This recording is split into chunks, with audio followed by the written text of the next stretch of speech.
नमस्कार, मैं हूं जगत सिंह अवाना और आप देख रहे सरेजा टाइम्स। कभी कभी हमारे जीवन में ऐसी घटनाएं घट जाती हैं कि जिनके बारे में हम सोच भी नहीं पाते।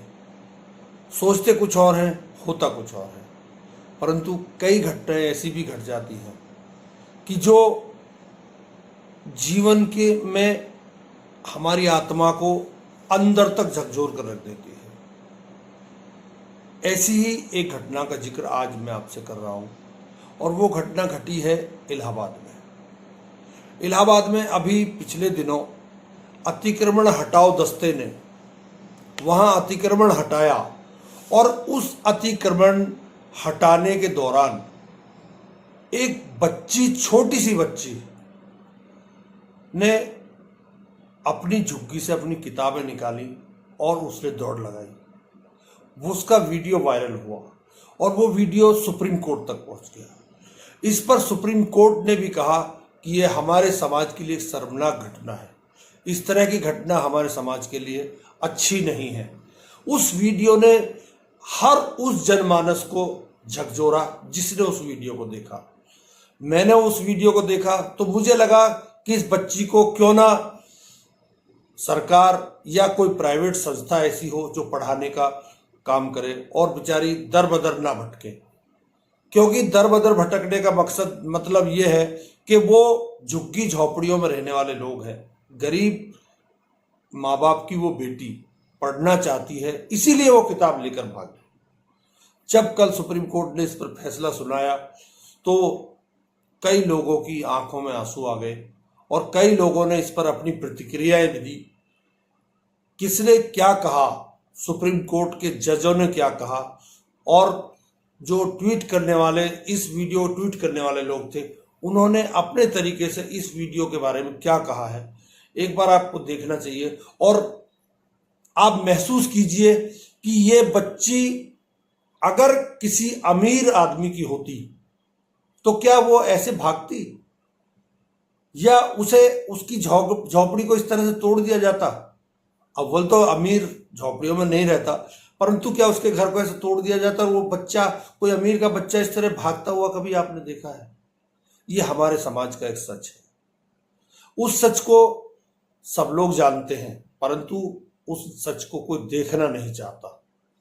उस बच्ची का दर्द, उन माँ बापों का दर्द और सुप्रीम कोर्ट का भी दर्द और हर उस व्यक्ति का दर्द जो अपने बच्चों से प्यार करता है, उस वीडियो में नजर आता है। जो बच्ची किताबों को लेकर और बुलडोजर के आगे से भागती है। मेरा आपसे निवेदन है कि वीडियो को पूरा देखिएगा, आपको पता चलेगा कि अगर यही बच्ची हमारी आपकी होती तो हमारे दिल पर क्या बीतती। उम्मीद करता हूं आपको वीडियो पसंद आएगा, एक बार देखिए। बुलडोजर एक्शन के दौरान अपनी झोपड़ी से किताबें लेकर भागने वाली बच्ची के इस वीडियो ने सुप्रीम कोर्ट तक को झकझोर कर रख दिया। सोशल मीडिया पर वायरल होता ये वीडियो उत्तर प्रदेश के अंबेडकर नगर के जलालपुर इलाके का है। यहाँ अतिक्रमण विरोधी अभियान के दौरान झोपड़ियों पर बुलडोजर चलाया गया था। इस दौरान एक 8 साल की बच्ची झोपड़ी में रखी किताबों को अपने हाथ में उठाए भागती नजर आई। इस पर सुप्रीम कोर्ट की ओर से योगी सरकार पर सख्त नाराजगी जाहिर की गई। वहीं प्रयागराज विकास प्राधिकरण को सख्त चेतावनी देते हुए सुप्रीम कोर्ट ने फटकार लगाई है। कोर्ट ने राज्य सरकार को प्रयागराज में बुलडोजर कार्रवाई से जुड़े पीड़ितों को 10-10 लाख रुपए का मुआवजा देने के आदेश दिए हैं। इतना ही नहीं, इस वीडियो को देखते हुए सुप्रीम कोर्ट ने कहा कि इसने हमारी अंतरात्मा को झकझोर कर रख दिया। इस मामले में सुनवाई करते हुए जस्टिस अभय एस ओका और जस्टिस उज्जवल भुइयां की पीठ ने कहा, घरों को अनुचित तरीके से गिराया गया। देश में कानून का राज है, लोगों के घरों को इस तरह नहीं गिराया जा सकता। इसने हमारी अंतरात्मा को झकझोरा है। कानून की उचित प्रक्रिया जैसी कोई चीज भी होती है। प्रयागराज विकास प्राधिकरण 6 सप्ताह के अंदर हर मकान मालिक को 10-10 लाख रुपए का मुआवजा दे। बता दें, इस वीडियो के सामने आने के बाद सियासत भी गर्माती नजर आ रही है। इस वीडियो पर अपनी प्रतिक्रिया देते हुए अखिलेश यादव ने अपने सोशल मीडिया हैंडल एक्स से लिखा, सुप्रीम कोर्ट का ये आदेश स्वागत योग्य है कि प्रयागराज में 2021 में हुए एक बुलडोजर एक्शन पर सभी 5 याचिकाकर्ताओं को प्रयागराज विकास प्राधिकरण द्वारा 6 सप्ताह में 10-10 लाख रुपए मुआवजा दिया जाए। इस मामले में कोर्ट ने नोटिस मिलने के 24 घंटे भीतर मकान गिरा देने की कार्रवाई को अवैध घोषित किया। सच तो यह है कि घर केवल पैसे से नहीं बनता, न ही उसके टूटने का जख्म सिर्फ पैसों से भरा जा सकता है। परिवार वालों के लिए घर एक भावना का नाम है और उसके टूटने पर जो भावनाएं आहत होती है उसका ना तो कोई मुआवजा दे सकता है, ना ही कोई पूरी तरह पूर्ति कर सकता है। इसी कड़ी में सुप्रिया श्रीनेत ने भी बीजेपी पर इस वीडियो को लेकर तंज कसा। सुप्रिया श्रीनेत ने लिखा, निरंकुश सत्ता और बेरहम प्रशासन। जब उत्तर प्रदेश के अंबेडकर नगर में एक गरीब के घर पर बुलडोजर चला रहे थे, तब उसी ढहती हुई छत के नीचे एक बच्ची दिखी, अपनी किताबें और कलम को बचाती हुई। तुमने उस बच्ची के सिर पर से छत हटाकर आसमान की बुलंदियों को छूने के उसके निश्चय को और दृढ़ कर दिया। उसकी शिक्षा तुम्हारी सत्ता को ललकारेगी, ये याद रखना। केवल विपक्षी पार्टी ही नहीं बल्कि आम जनता ने भी इस वीडियो को लेकर तमाम तरह की प्रतिक्रियाएं दी। कुछ लोगों ने इस वीडियो पर अपनी नाराजगी जाहिर की। इसी कड़ी में एक यूजर ने लिखा, केंद्र सरकार खुद औरंगजेब बनी बैठी है और उसके सहयोगी अफजल खान। देश की जनता देख रही है कैसे आप किसी मासूम के सिर से छत छीन रहे हैं, लेकिन बेटी ने भी किताब उठाई और यही किताब उसका घर वापस दिलवाएगी एक दिन। बेटी को पता है शिक्षा कितनी जरूरी है, सरकार शिक्षित लोगों से डरती है।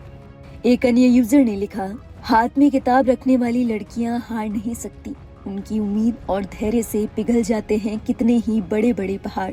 ये इंसान के बनाए खिलौने उसके घर उजाड़ सकते हैं, लेकिन उसका आत्मविश्वास नहीं।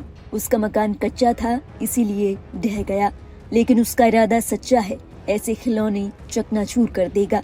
बेटी पढ़ती रहो। एक और यूजर ने लिखा, एक किताब की कीमत ये दरिंदे कैसे जानते होंगे। एक किताब एक जिंदगी बदल सकती है। एक किताब उन्हें वो हर चीज आसानी से दे सकती है जिसकी तलाश में वो किताब को अपने सिरहाने रखते हैं। जिंदगी की हर उलझन एक किताब ही सुलझा सकती है, लेकिन ये बात वो क्यों जानेंगे जिनको सत्ता चाहिए लेकिन जिम्मेदारी नहीं। एक और यूजर ने लिखा, अगर ये बच्ची किसी नेता या उद्योगपति की बेटी होती तो क्या इसे अपनी किताबें बचाने के लिए मलबे के बीच भागना पड़ता? क्या तब भी बुलडोजर इसी बेरहमी से चलता? गरीब की झोपड़ी गिराने वाले याद रखें, हुकूमतें बदलती हैं, लेकिन अन्याय का हिसाब जरूर होता है। हालांकि कुछ ऐसे यूजर्स भी थे जिन्होंने बुलडोजर के इस एक्शन को सही करार दिया। बता दें, इस मामले में मार्च के महीने में भी सुप्रीम कोर्ट ने सुनवाई के दौरान योगी सरकार पर नाराजगी जाहिर की थी। सुप्रीम कोर्ट ने कहा था कि प्रथम दृष्टया ये कार्रवाई चौंकाने वाली है और गलत संदेश देती है। इसे ठीक करने की जरूरत है। आप घरों को तोड़कर ऐसे एक्शन क्यों ले रहे हैं? हम जानते हैं कि इस तरह के तकनीकी तर्कों से कैसे निपटना है। आखिरकार अनुच्छेद 21 और आश्रय के अधिकार जैसी कोई चीज होती है। हम आपके खर्च पर पुनर्निर्माण का आदेश देंगे। ऐसा करने का यही एकमात्र तरीका है। इस बात पर सरकार पक्ष की ओर से कहा गया था कि इन लोगों को नोटिस का जवाब देने के लिए उचित समय दिया गया था। हालांकि जस्टिस ओका इससे असहमत नजर आए। उन्होंने कहा कि नोटिस इस तरह क्यों चिपकाया गया, कुरियर से क्यों नहीं भेजा गया। कोई भी इस तरह नोटिस देगा और तोड़फोड़ करेगा, ये एक खराब उदाहरण है। आपने वीडियो देखा, जजों ने क्या कहा, ट्विटर पे लोग उस बच्ची के लिए क्या बोल रहे हैं। हालांकि कुछ लोग ऐसे भी होते हैं जो इन चीजों को मजाक में भी लेके जाते हैं, परंतु मैं उनका जिक्र नहीं करूंगा। उनकी बुद्धि पर मुझे तरस आता है कि ऐसे लोग भी समाज के का हिस्सा हैं, जिन्हें यही पता नहीं है कि बच्ची आखिर चाहती क्या है। ये बच्ची कल उन्नत भारत का एक कर्णधार हो सकती है। ये बच्ची कल इस देश की एक बड़ी नेता हो सकती है। ये बच्ची कल इस देश की बड़ी कोई अधिकारी हो सकती है। परंतु आज जो ये बच्ची है, ये किताबों को लेकर भाग रही है और ये हमारे समाज का एक आईना है।